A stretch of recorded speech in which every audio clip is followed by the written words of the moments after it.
All right, guys. So there was another shooting. Everybody knows about it, and everybody posted it like 3 seconds later, right after it happened. Everybody did their posts about another shooter, and some people are saying that it's not real, or it is real, or it is real. Not to be confused with it's Israel, because everybody's on everything's Israel now. Everything's Israel. You know, the Iranian regime, the IRGC, they're probably thinking right now, wow, we don't have to do anything. We got we Americans are going to do it for us. Like, liberal Californian Americans are just going to go after Trump. And what I want to know is there going to be a fourth shooting? Is this like a regular thing now? Is this like normal now? Just take shots at Trump? Like, take shots, but like literal shots? Now, it's like just normal. Because even Kimmel's practically promoting it. Jimmy, you're practically promoting it, dude. Like, all these reporters, they're like basically saying, oh, it's okay. It's okay.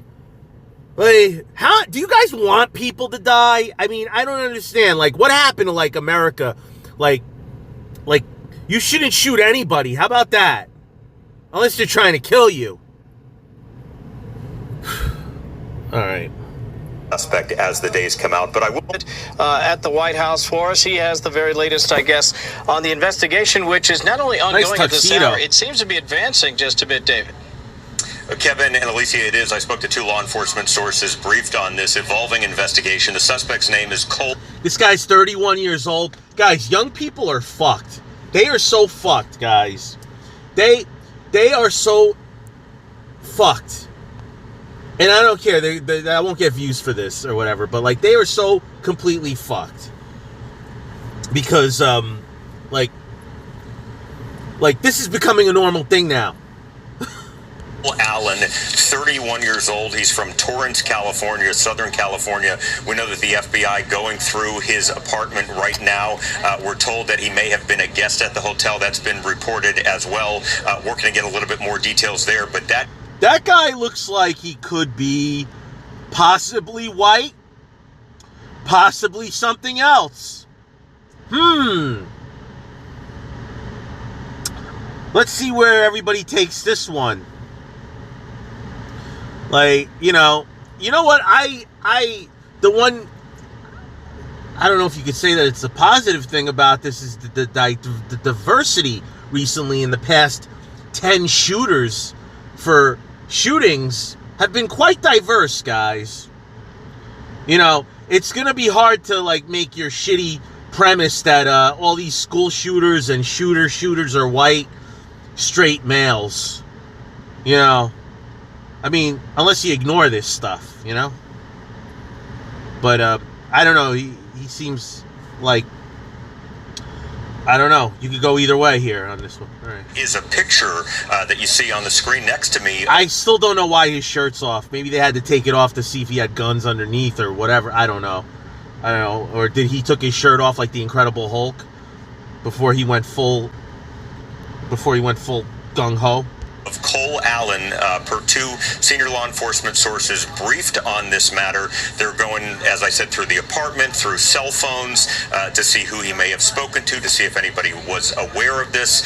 So he's 31 from Southern California. Still so many questions, though, that we are waiting for this hour as we are approaching the midnight hour. You heard the U.S. Attorney, Janine Pirro, announce some of the charges. She said more charges will be filed in federal court. Also, Todd Blanche, the acting attorney general, was at the White House behind me as President Trump and members of his cabinet. Do you know how that works? Well, I don't want to speculate. I don't know specifically how it would work each time, but I'll tell you this. Gun laws in Washington, D.C., the nation's capital, are incredibly tight, are incredibly strict. So to think that guy yes, he may have been across a guest at the hotel, as the interim police chief said, and yes, he may have had guns on him. It's curious to see, number one, how that would have happened, and number two, what the security protocol was like for guests, knowing that the President of the United States, the Vice President, pretty much the entire cabinet was there. I said earlier Whoa. when I was on the phone shortly after this happened, because I was in the room. That was fast, man. But I don't think he made it into the actual ballroom. When it happened, and heard four of People are going to say, oh, Trump set this up so he could get the ballroom approved. those gunshots about a half of a floor or a floor up from where we were. That was the most secure room in the world, one could argue, at that exact time, because the President of the United States, the Vice President, the Cabinet was in there. There were helicopters above, and this was before that even took place, before any shots were fired. It was just such a secure room. So it's a very important question you asked, and those questions do need to be asked to the hotel and to local law enforcement, federal law enforcement, about the security posture at that hotel, given the fact that he was a guest. But I do know that D.C. gun laws are extraordinarily tight. Doesn't mean that. That's actually good that he didn't actually get to the ballroom. But he's still outside, and you could hear the gunshots. He could not have potentially smuggled a gun inside. We'd have to see how long he was staying there for. But security was tight, because this was something that was on the books for a long time, and President Trump had committed to coming to this several weeks ago. Alicia. Really quickly, thank you, Alicia. When I think about some of the coverage that I've seen tonight, the question has been, I think, a fairly decent one, and that is what can be done moving forward to ensure the safety not just of the president and other dignitaries, but obviously of the attendees as well. And yet, I think as this investigation moves... Let's see if there's any left-wing people on the left saying they want to ban guns still. I don't know. They seem pretty comfortable with guns now. Along, one of the more important aspects just might be how we can, at the very least, continue to surveil everyone who comes in and out of that particular facility. Because I think there are a lot of people who feel very strongly, David, that this hotel has history. And unless and until there is, for example, a secure ballroom at the White House that can house this many people at a major event, there has to be a lot more done. And those are conversations that have to take place immediately and in a fulsome way moving forward. I think you would agree.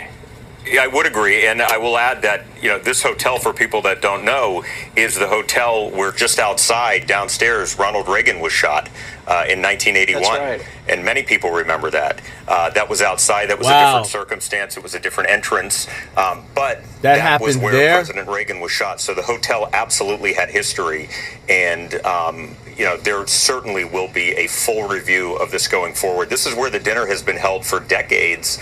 It's not. Yo, it's so amazing that Trump has not been unalived, guys. It's like, I don't know what to say on here, because I don't know what they'll do. But, it's amazing.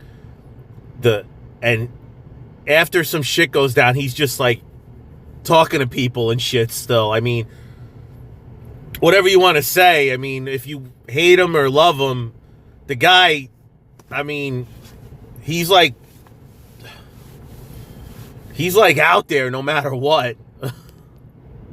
Clear if the dinner will be continuing to be held here in the future, but it's a location that could fit all of those people. I mean, it was massive, but I will say, being inside tonight, it did feel about as packed as it felt since I've been going to that dinner. I mean, you could see that just about every person was in there. And every table they could have fit, I should say, was in there, and people were sitting almost against the walls in the back, probably further than they have been before. So the security protocols are something that authorities need to look at. Kevin. And David, can you talk to us a little bit about where you think this investigation goes? It's just getting started. We know that they're in the apartment, as you reported, in Torrance, California, about who this person, the suspect, Cole Allen, is, if he had any public ideologies that he'd shared on social media, anybody he knew. They're calling him a lone gunman right now, law enforcement. Where does this go? Well, they're talking to people that know him. They're going to check social media posts. They're going to take those ballistics. They're going to take the bullets to the crime lab, the FBI crime lab in Quantico, which is about 20 minutes, 25, 30, with no traffic in Washington, D.C., just outside D.C. in Northern Virginia. So that's where they take all of that. That is the best of the best who works. Those are the best of the best who work at Quantico. As far as the charges are concerned, D.C. is unique because it's not a state. It's a city, but it's within a federal district, the District of Columbia. So federal charges almost certainly will be filed in this case. And I think just from seeing what we've seen tonight over the past hour or so, when President Trump took the podium behind me in the press briefing room, again, it's truly something to see the video and the pictures and have all of this information about this person so soon. So I suspect these charges will be... That's nice that they got him in a tinfoil blanket over there. Escalated as far as the speed of the charges, the speed of the timetable of law enforcement. Sometimes law is slow, sometimes justice can be slow, but I have a feeling in this case things will be sped up. David, I know you to be a tough guy. I'm just curious, in the moments when... Dude, they got to make sure if Candace or Nick Fuentes was involved. You know, maybe that's why they took a trip to Italy. They wanted total anonymity. Through to make sure that everybody was safe. I saw the FBI director, Kash Patel. He was being escorted out when I was able to get up from the floor to see what was going on.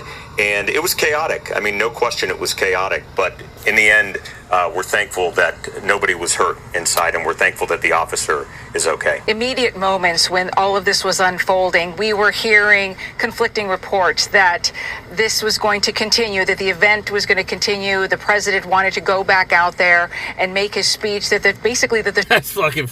Trump's like, no, we're still going to go do it. Let's go out there. Everybody ordered their food, and everybody came here for a show. We're going to give them a show. Show was going to go on. And then we heard, no, it's going to be canceled. So it became kind of evident that there was negotiation going on between the president and the Secret Service over exactly what was possible here, right? Because he wants to show the American public that he's still standing once again. So that brings me to the next event that he says is going to happen within the next 30 days. He hopes that there will be another White House Correspondents' Dinner where you can actually have dinner and hear what he has to say. How tough is that going to be to pull off? Trump is like, they tried to shoot me a third time. Third time's a charm, but they struck out again. Everybody finish your dinner. Finish your meal. Yeah.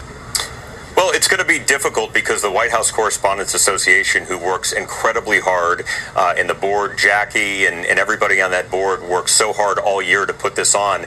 They put everything on tonight. Everything, the money was spent, the dinners were there, things were done. I mean, this was the night.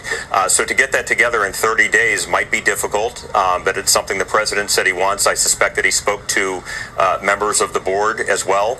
And you know who want to do it. So that's the goal, is to get it done. But the reason that he did not come back out tonight, even though he wanted to, as he said in the briefing room, is because it just was too dangerous. The Secret Service and probably some of his aides were concerned that there could have been somebody else. I mean, when that's happening that quickly, now we know a little bit more. Tomorrow we'll know even more about this suspect.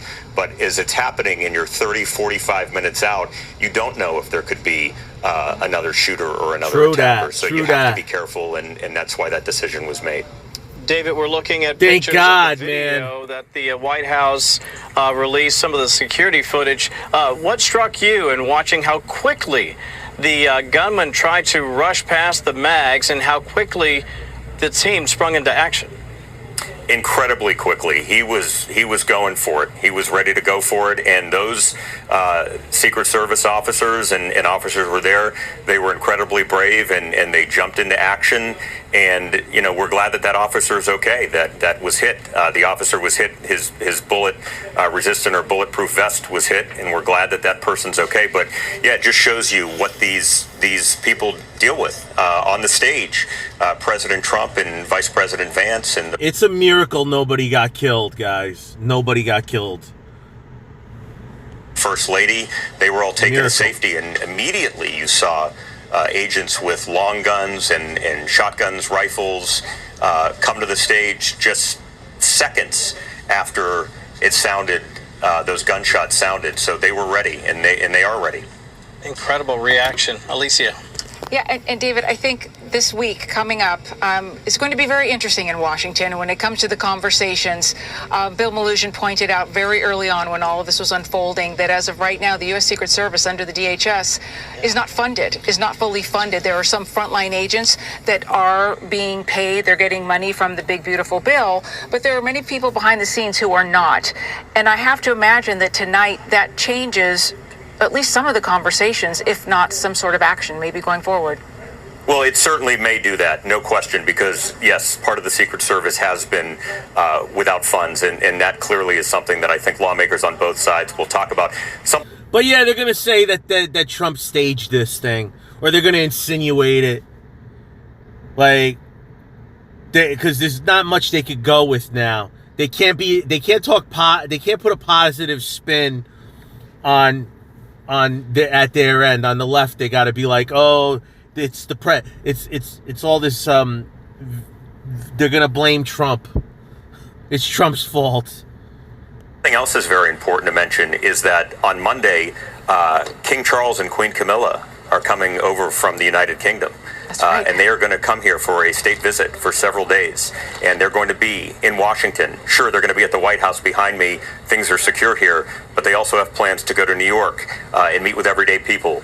They have plans to go to Virginia, a national park in Northern Virginia, and see local people there. So, you know, I suspect that the Secret Service is going to work on that plan and really come together and talk a little bit more now that this happened tonight, given the fact not only that they've gone without funds, but the fact that the King and Queen will be here in just a They're just going to be like, we just want to visit, but as long as Trump doesn't hang out with us, we'll be fine. few days. Great reporting as always, David Spunt for us over at the White House. All right, guys. Well, that's it so far.